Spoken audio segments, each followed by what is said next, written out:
Impossible to refund? Nah, watch this. I own an escape room company in a town which borders a pretty touristy area and is very close to an airport. As such, we tend to get a lot of bookings from people all over the UK who are visiting the area for the weekend or international people coming to do an escape room on the way to the airport.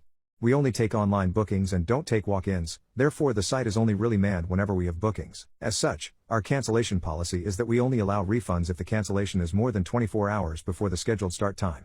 If it is 2 to 24 hours before the start time, we can only reschedule the booking. Now, it's worth mentioning that for the majority of cases, weekdays, we are pretty relaxed with our policy as long as it doesn't cause any big issues and try our best to accommodate a group, as usually I am the one hosting them, so there's not any additional expenses on our part, i.e. staff wages / loss of income from other potential customers. However, the only day where this policy is really relevant is on Saturday, where we are almost always entirely booked from morning to night and have staff members working for us. So any cancelled slots would most likely have been filled by other customers, and we are of course still paying our staff for that time.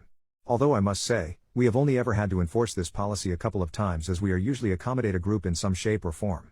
So I get a call earlier today from a gentleman with a thick Scottish accent that was scheduled to come in with his group in around 2.5 hours from the time of the call.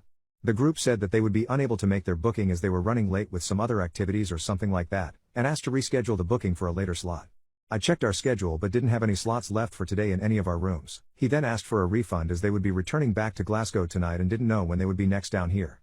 I told him our policy and that our system only allows reschedules instead of refunds due to the time frame, and explained that given it's a Saturday we can't refund so close to the time as staff has been arranged, slot would have been booked, etc. Rescheduling wouldn't have worked for them as they wouldn't be in the area anytime soon.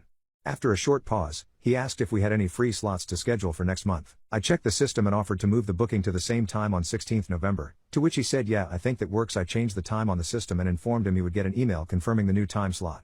He replied, great, so the booking is more than 24 hours away now, right? Me, yes, it's booked in for 4 weeks time from today. Him, right, so, the booking is more than 24 hours away, I won't be able to make it, can I have a refund? I paused for a second trying to process what had just happened in my head and realized that he had found a loophole in the system. Technically, his booking was more than 24 hours away, so he is technically entitled to a refund. I started laughing and congratulated him on beating the system as I processed his refund.